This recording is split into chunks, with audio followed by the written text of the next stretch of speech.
दो नेता अखिलेश यादव जी और राहुल गांधी जी देंगे, और आपके सवालों की जानकारी पहले से ही नहीं है।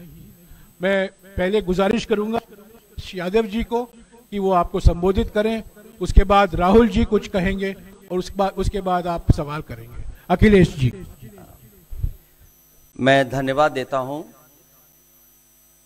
और सबसे पहले मैं अपने प्रेस के साथियों को आपके माध्यम से पूरे देश और प्रदेशवासियों को मैं रामनवमी की बहुत बहुत बधाई और शुभकामनाएं देता हूं। ऐसा त्योहार, ऐसे दिन जहां से अच्छी शुरुआत होती है। मुझे खुशी है इस बात की कि आज कांग्रेस पार्टी के नेता राहुल गांधी जी और समाजवादी पार्टी की आज हम मिलकर के प्रेस कर रहे हैं। पहले चरण का चुनाव उत्तर प्रदेश का होने जा रहा है, और जो पश्चिम से हवा चल रही है वो पूरे के पूरे उत्तर प्रदेश और देश के माहौल को बदलने जा रही है। आज गाजियाबाद में बैठे हैं। इस बार भारतीय जनता पार्टी को गाजियाबाद से लेकर के गाजीपुर तक इंडिया गठबंधन सफाया करने का काम करेगा। आज किसान दुखी है। तमाम जो वादे किए थे, भारतीय जनता पार्टी की हर बात झूठी निकली। उनके वादे झूठे। न किसान की आय दोगुनी हुई, न नौजवान को नौकरी रोजगार मिला, और जो सपने दिखाए थे, नैतिकता का बुलबुला था, वो भी टूट गया। इलेक्टोरल बॉन्ड ने इनका बैंड बजा दिया। भारतीय जनता पार्टी सभी भ्रष्टाचारियों का गोदाम बन गई। न केवल भ्रष्टाचारियों को ले रहे हैं, बल्कि भ्रष्टाचारियों ने जो कमाया है उसको भी अपने साथ रख रहे हैं। जहां उत्तर प्रदेश देश का सबसे बड़ा प्रदेश है, डबल इंजन की सरकार में जो दावा करते रहे डबल इंजन, उनकी होर्डिंग देखिए आप कि अब डबल वहां पर नहीं दिखाई देते हैं, अकेले दिखाई दे रहे हैं। इनके प्रत्याशी होर्डिंग से गायब हैं। पेपर लीक के कारण, और उसके मां बाप को अगर हम जोड़ लें तो ऐसे 60 लाख नौजवान हैं। 60 लाख नौजवानों का भविष्य अंधकार में डाल दिया। और अगर 60 लाख का गुणा करें हम 3 से, 1 करोड़ 80 लाख, और 1 करोड़ 80 लाख को अगर हम डिवाइड कर दें 80 लोकसभाओं से, तो भारतीय जनता पार्टी का 2,25,000 वोट हर लोकसभा में कम हुआ है। इसलिए एक भी वोट बट ना पाए। जहां हमें मतदान करना है, वहीं मतदान के दिन हमें सावधान भी रहना है। अगर हम सावधान रह करके मतदान करेंगे और अपने बूथ की चौकीदारी करेंगे, तो भारतीय जनता पार्टी का सफाया होगा।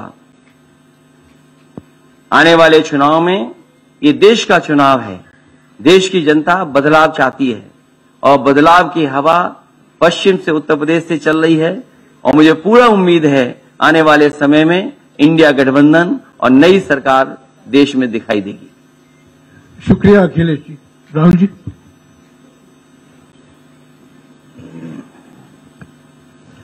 नमस्कार।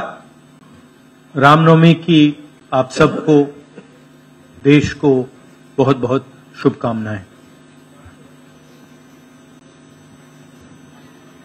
ये चुनाव विचारधारा का चुनाव है।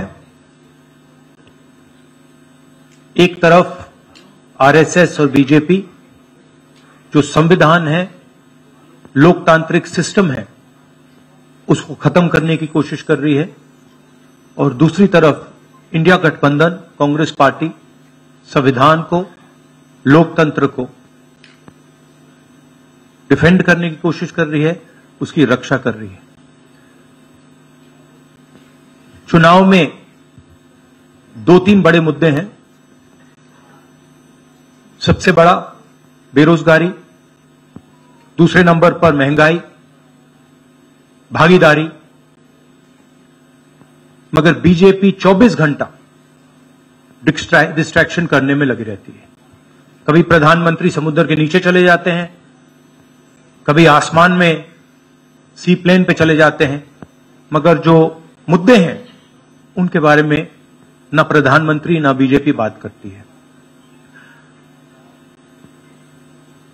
कुछ दिन पहले प्रधानमंत्री ने ANI को बहुत लंबा इंटरव्यू दिया, स्क्रिप्टेड था मगर फ्लॉप शो था।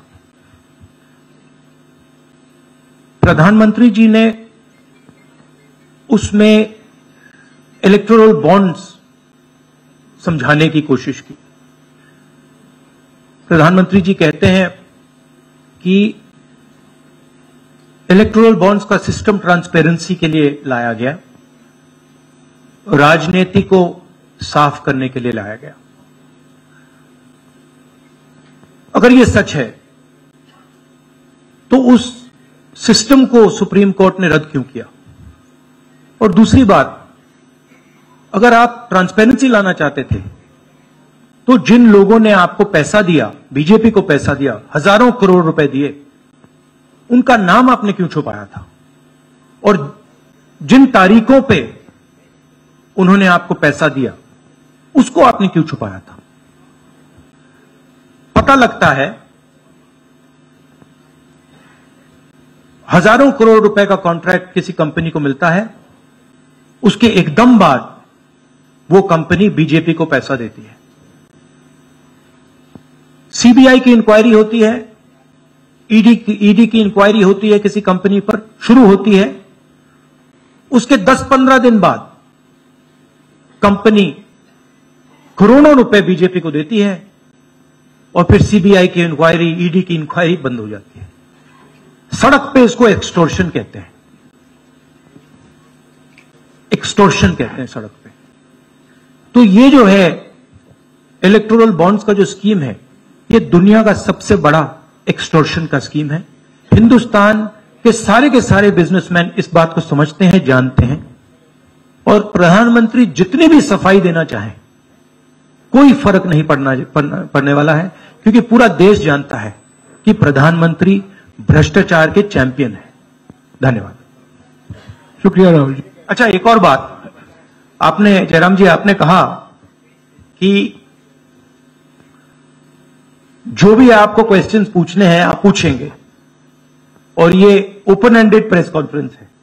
बट इसमें एक और बात, मुझे पहले ही 2-3 बीजेपी वाले क्वेश्चंस पता लग जाते हैं, तो वो तो गारंटी पूछे जाएंगे, तो उनके लिए मैं तैयार हूं। आजकल गारंटी का जमाना है राहुल जी। पहला सवाल महिकार सिंह जी, हिंदुस्तान हिंदी डेली से। माइक दीजिएगा।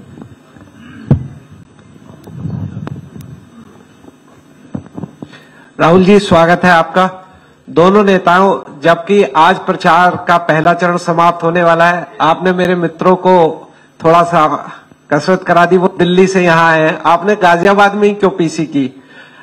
यूपी और दिल्ली छोड़ के गाजियाबाद में पीसी हो रही है। दूसरा सवाल ये है राहुल जी से कि लोग तो गुजरात छोड़कर पीएम बनने के लिए बनारस आते हैं, आप बाय नाइट चले गए, तो क्या अमेठी या रायबरेली से आप लड़ेंगे? ये बीजेपी वाला क्वेश्चन है, ये पत्रकार का सवाल। पहले ही opening ball BJP question. Very good, शाबाश।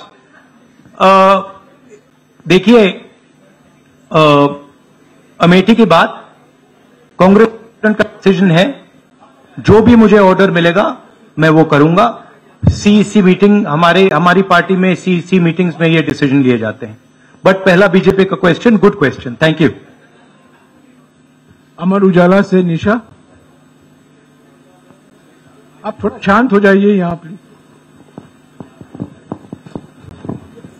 बहुत बहुत स्वागत है। मेरा सवाल आपसे ये है कि यूपी में न केवल यूपी में बल्कि पूरे देश में इस बार कांग्रेस ने अपने बहुत कम प्रत्याशी 268 अभी तक सामने आए हैं और यूपी में तो 80 सीटों के मुकाबले केवल 17 सीट हैं। ऐसा क्यों? क्या ऐसा मान के चल रही है कांग्रेस की आप कमजोर चल रहे हैं या यूपी में कमजोर है कांग्रेस इसलिए सपा या आपके गठबंधन बाकी सहयोगी पार्टी सीट नहीं देना चाह रही है? नहीं, हमने डिसीजन लिया है कि इंडिया गठबंधन चुनाव लड़ेगा और हमने सीट शेयरिंग की है और ओपन माइंडेड तरीके से दिल खोल के हमने सीट शेयरिंग की है। हम चाहते हैं कि थोड़ी सी हम फ्लेक्सिबिलिटी दिखाएं और ओपन माइंडेड तरीके से हम चुनाव लड़ें, इसीलिए हमने स्पेस हम अपने पार्टनर्स को दी है, पर इसका कोई कमजोरी का मतलब नहीं है। पीटीआई से अनवर। राहुल जी, मेरा सवाल आपसे है कि पिछले बार जो आप दोनों लोगों का गठबंधन था वो सफल नहीं हो सका उत्तर प्रदेश में। एक बार फिर आप लोग साथ आए हैं और प्रधानमंत्री ने पिछले दिनों कहा कि ये दो लड़कों की फ्लॉप फिल्म है जो इस बार भी फ्लॉप होगी। तो आगे आप क्या उम्मीद कर रहे हैं इस गठबंधन से? उत्तर प्रदेश में कितनी सफलता मिलेगी और कितनी सीटों की उम्मीद है इस बार आप लोगों को? देखिए, मैं सीट्स का प्रेडिक्शन तो नहीं करता हूं, जनरल बात कह सकता हूं कि बीजेपी को मुझे लग रहा था 15-20 दिन पहले कि 180 से 180 तक जाएंगे, अब मुझे लग रहा है 150 तक जाएंगे। हर स्टेट में हमें रिपोर्ट मिल रही है कि हमारा चुनाव इंप्रूव कर रहा है और अंडर करंट है। जहां तक गठबंधन की बात है, यूपी गठबंधन की बात है, बड़ा पावरफुल गठबंधन है और बहुत अच्छा परफॉर्मेंस होगा हमारा उत्तर प्रदेश में। दैनिक जागरण से आदित्य त्रिपाठी। आप दोनों का बहुत बहुत स्वागत है। मेरा प्रश्न यह है कि उत्तर प्रदेश में एनडीए गठबंधन रोकने के लिए आपकी क्या रणनीति है? सॉरी, क्या? उत्तर प्रदेश में एनडीए गठबंधन को रोकने के लिए आपकी क्या रणनीति आप दोनों लोगों की? उत्तर प्रदेश में नेशनल लेवल पे मैं आपको हमारा फाउंडेशन बता देता हूं और वही आइडियाज हम उत्तर प्रदेश में भी चलाएंगे। देखिए, पिछले 10 सालों में नरेंद्र मोदी जी ने नोटबंदी करके, गलत जीएसटी लागू करके, और जो बड़े बड़े अरबपति हैं, अदानी जी हैं, उनका पूरा सपोर्ट करके जो रोजगार पैदा करने का सिस्टम था उसको उन्होंने खत्म कर दिया है।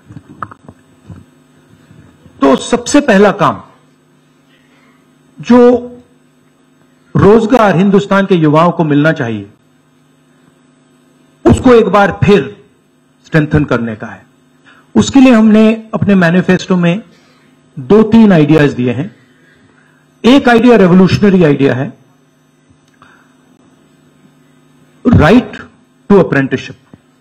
तो जो अमीर घर के बच्चे होते हैं वो अप्रेंटिसशिप करते हैं, ट्रेनिंग मिलती है, पेड ट्रेनिंग होती है। तो हमने डिसाइड किया है कि हिंदुस्तान के उत्तर प्रदेश के सब ग्रेजुएट्स को, डिप्लोमा होल्डर्स को हम अप्रेंटिसशिप का अधिकार देंगे। जो भी अप्रेंटिसशिप करना चाहेगा उसको प्राइवेट सेक्टर में, पब्लिक सेक्टर में, सरकार में अधिकार मिलेगा, अप्रेंटिसशिप का अधिकार मिलेगा, ट्रेनिंग होगी और 1 लाख रुपए साल का, 8,500 रुपए महीने का उस युवा के बैंक अकाउंट में हम डालेंगे। और ये करोड़ों युवाओं के लिए हम अधिकार दे रहे हैं। इससे एक ट्रेन्ड मैन पावर तैयार होगा, प्राइवेट कंपनीज को भी इसका फायदा होगा, सरकार को भी इसका फायदा होगा और एक प्रकार से युवाओं के लिए ये एक जॉब मार्केट में एंट्री का सिस्टम हो जाएगा। दूसरी चीज 30 लाख सरकारी रोजगार हैं जो नरेंद्र मोदी भर नहीं रहे हैं, वो वैकेंसीज हम युवाओं को देने जा रहे हैं। पेपर लीक की बात हुई है, उसके लिए हमने एक हम कानून बनाएंगे, उसको हम खत्म कर देंगे। तो ये बात हुई युवाओं की। एक और हमारा आइडिया, क्रांतिकारी आइडिया, और ये उत्तर प्रदेश की महिलाओं को बहुत फायदा मिलेगा इससे। हर गरीब परिवार की हम लिस्ट बनाएंगे और हर गरीब परिवार में से हम एक महिला को चुनेंगे और उसके बैंक अकाउंट में महीने के 8,500 रुपए, साल के 1 लाख रुपए सरकार हर महीने बैंक अकाउंट में डालने जा रही है। किसानों की बात, किसान सिर्फ 2 चीजें मांग रहा है। नरेंद्र मोदी से 10 साल मांगा, हमें सही दाम दिलवा दीजिए, और जैसे आपने 16 लाख करोड़ रुपए, मतलब 24 साल का मनरेगा आपने अदानी जैसे लोगों का माफ किया, वैसा ही आप हमारा भी माफ कर दीजिए। और नरेंद्र मोदी मना करते हैं, उन पर फायरिंग करवा देते हैं, उनको डरा देते हैं। तो हमने लीगल एमएसपी का निर्णय ले लिया है। हिंदुस्तान में पहली बार लीगली गारंटीड एमएसपी होगी और हम उनका, किसानों का कर्जा माफ करने जा रहे हैं। यही मेन मुद्दे हैं चुनाव में। बीजेपी का मैनिफेस्टो देखेंगे तो उसमें आपको उसका जो फाउंडेशन है, 2 चीजें हैं। एक कि वो शायद 10-15 साल बाद ओलंपिक गेम्स इंडिया लाएंगे, और दूसरा एक या 2 व्यक्तियों को वो चांद पे पहुंचा देंगे। तो ये बेसिकली चुनाव चल रहा है। शुक्रिया राहुल जी। अगले 3-4 सवाल आप कृपया अखिलेश जी से पूछेगा। एएनआई से शालिनी।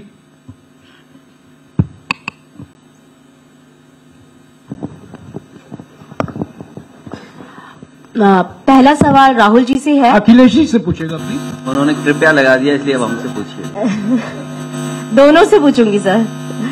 पहला सवाल राहुल जी से है, जैसे कि पीएम ने कहा है कि मैं देश बचा रहा हूं, लेकिन इंडिया अलायंस जो है वो परिवार बचा रहा है, इस पर क्या कहेंगे सर? और जो दूसरा सवाल, सेकंड बीजेपी क्वेश्चन।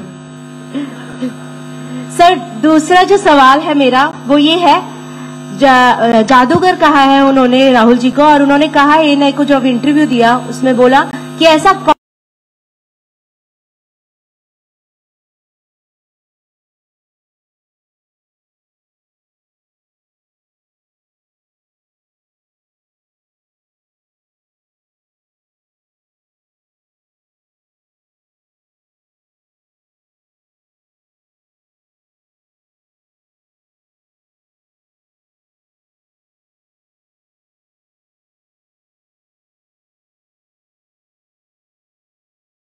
परिवार बचा रहा है, इस पर क्या कहेंगे सर?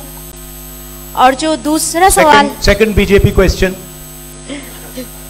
सर दूसरा जो सवाल है मेरा वो ये है, जादूगर कहा है उन्होंने राहुल जी को, और उन्होंने कहा एएनआई को जब इंटरव्यू दिया उसमें बोला कि ऐसा कौन सा जादू है कि एक झटके में गरीबी मिटा सकते हैं। मैं जानना चाहता हूं ऐसा कौन सा जादू है कि एक झटके में गरीबी मिटाई जा सकती है। तो ये मेरा सवाल दोनों से है। नहीं, दोनों से है। मैं धन्यवाद देता हूं, आप लोगों ने सवाल पूछे। हालांकि कुछ सवाल आपने राहुल जी से पूछे थे। एनडीए को पीडीए हराएगा, एनडीए को पीडीए हराने जा रहा है, एनडीए को पीडीए हराने जा रहा है। और जहां तक सवाल परिवारवाद की बात है, आज नवरात्र है, आज शुभ दिन है। भारतीय जनता पार्टी के लोग संकल्प लें कि ना किसी परिवार वाले को टिकट देंगे और ना किसी परिवार वाले से वोट मांगेंगे। और गाजियाबाद में कार्यक्रम इसलिए किया है क्योंकि हम दोनों लोगों ने संकल्प लिया है। वो तो इंडिया गठबंधन का नाम भी ठीक से नहीं ले पाते हैं। INDIA तो इंडिया होता है, इंडी कब से हो गया? यहां से सफाया होगा गाजीपुर तक। जो 14 में आए थे वो 24 में चले जाएंगे, और यूपी वाले स्वागत भी अच्छा करते हैं। और इस बार तो ढोल नगाड़ा और सब कुछ की तैयारी है इस बार विदाई भी बहुत शानदार होने जा रही है। टाइम्स नाउ भारत, रंजीता अखिलेश जी से। तो आपने जो गरीबी को एक झटके में मिटाने की बात की, देखिए ये कोई नहीं कह रहा है कि गरीबी को एक झटके में मिटाया जाएगा। हम ये कह रहे हैं कि गरीबी को गहरी चोट पहुंचाई जा सकती है, और तरीके मैंने आपको बताए हैं। नरेंद्र मोदी जी ने पूरा का पूरा फोकस 22 लोगों पे किया है, 22-25 लोगों पे किया है। आज की सच्चाई है कि 22 लोगों के पास उतना धन है जितना 70 करोड़ लोगों के पास है। गरीबी का यह भी कारण है कि नरेंद्र मोदी जी ने सारा का सारा धन कॉन्सेंट्रेट कर दिया है, 20-25 लोगों को पकड़ा दिया है। मैं जाति जनगणना की बात कर रहा हूं और मैंने ये बात बहुत बार उठाई है। भागीदारी की बात होती है। हिंदुस्तान के किसी भी इंस्टीट्यूशन में आपको ना पिछड़े वर्ग के लोग मिलेंगे, ना दलित मिलेंगे, ना आदिवासी मिलेंगे, ना गरीब जनरल कास्ट के लोग मिलेंगे। मैंने मीडिया के बारे में बात उठाई। मीडिया में आपको बड़े बड़े एंकर्स दिखते हैं। आपको मीडिया की कंपनीज के मालिक की लिस्ट निकालिए, आपको दिख जाएगा कि उधर ना एक पिछड़ा मिलेगा, ना एक दलित मिलेगा, ना एक आदिवासी मिलेगा। तो हम क्रांतिकारी काम करने जा रहे हैं। जाति जनगणना, महिलाओं को उनके बैंक अकाउंट में 1 लाख रुपए, किसानों को एमएसपी, तो ये सब गरीबों को पैसे देने के तरीके हैं। नरेंद्र मोदी जी ने पिछले 10 साल में गरीबों को कुछ नहीं दिया, तो ये हम करने जा रहे हैं। हाँ रंजीता, अखिलेश जी से। हाँ, अखिलेश जी से ही सवाल है। राहुल जी ने अभी जितनी भी चीजें कही, अखिलेश जी से। नहीं, मैं सवाल पहले जितनी भी चीजें कही वो तमाम चीजें कांग्रेस के घोषणा पत्र में है। क्या इंडिया गठबंधन का अपना कोई साझा जो है वो मैनिफेस्टो होगा? अखिलेश जी, क्या जो राहुल जी कह रहे हैं क्या वही तमाम चीजें सपा की भी है, या सपा कुछ अलग भी घोषणाएं कर रही है चुनाव में? इंडिया गठबंधन नई उम्मीद है, और जैसा कि राहुल जी ने कहा कि उनके मैनिफेस्टो में बहुत सारी चीजें हैं जिससे गरीबी दूर की जा सकती है। उसी से जोड़ करके मैं ये कहना चाहता हूं कि जिस समय हमारा देश का किसान खुशहाल हो जाएगा, जिस दिन देश के किसान को अपनी लाभकारी मूल्य मिलने लगेगा फसल का, और मैं समझता हूं जितने भी राजनीतिक दल हैं और खासकर जो इंडिया गठबंधन के साथी हैं, वो ये बात कह रहे हैं कि हम एमएसपी की गारंटी देंगे या किसानों को लाभकारी मूल्य देंगे, और जिस दिन भारत सरकार किसानों की आय बढ़ा देगी, गरीबी दूर होना शुरू हो जाएगी। और मैं कई मौकों पर कह रहा हूं कि जाति जनगणना भी एक हमारा मुद्दा है। बिना सामाजिक न्याय के, बिना जाति की गैर बराबरी खत्म किए हुए हम अपने समाज को आगे नहीं बढ़ा सकते। और जैसा राहुल जी ने कहा कि खुशहाली के लिए जाति जनगणना जरूरी है, तो जाति जनगणना, सामाजिक न्याय और पीढ़ी की लड़ाई को लेकर के हम चलेंगे। उससे गरीबी भी दूर होगी और मान सम्मान भी मिलेगा। विक्रांत, एक चीज और देखिए, ये जो हमारा मैनिफेस्टो है, ये जरूर कांग्रेस पार्टी का मैनिफेस्टो है, मगर इसमें जो आइडियाज हैं वो इंडिया गठबंधन उनकी आइडियोलॉजी के आइडियाज हैं। और अगर समाजवादी पार्टी का कोई सजेशन हो या किसी और भी इंडिया गठबंधन की पार्टी का सजेशन हो, उसको हम सब ऑन बोर्ड करेंगे। तो हमारा मतलब जॉइंटली काम होता है। हम बातचीत करके, कंसल्ट करके काम करते हैं और फ्लेक्सिबिलिटी दिखाते हैं। और हम लोग G20 की तरह नहीं है, केवल 2 का चलता हो, बाकी सब 0 हो। साथ आए हैं, आखिर क्या वो मोमेंट क्या था जब दोनों के दिल में आया कि हाँ हमको साथ आना चाहिए, जरूरी है? 7 साल बाद दोनों के दिल में कब ये मोमेंट आया कि हाँ चलना है साथ? मूवमेंट क्यों बताना, हम साथ आ गए और साथ आ गए, यही मूवमेंट है।